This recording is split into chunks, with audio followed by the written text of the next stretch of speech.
I would like to ask this question to Chris also, like, how was the business for you for the last 4 to 5 months? Have you seen like any uptrend or a significant jump in your revenue or the number of customers that you have acquired?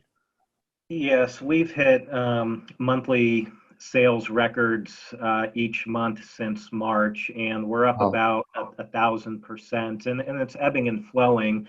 Our growth would have been exceeding that significantly. There were a couple different factors. One, our supply chain couldn't keep up. We can Hmm. only process so many animals at a time, and we had limited inventory. So we've actually sold out of our inventory 3 times this year. And Wow.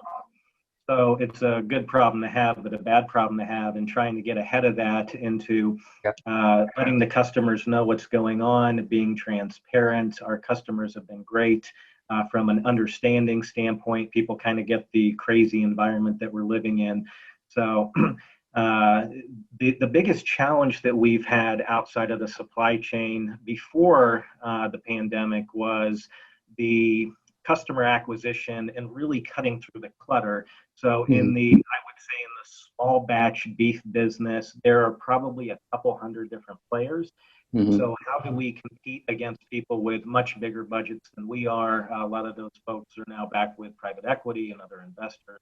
Hmm. So we had to start small in concentric circles. Hmm. So we're in the Kansas City area, which is the Midwest.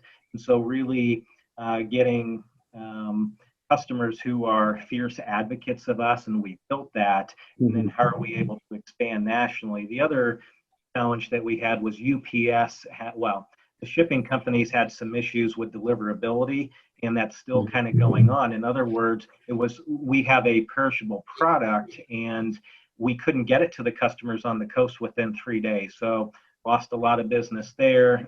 Hopefully, we'll retain some of that business once the shipping kind of returns to normal, whenever that is.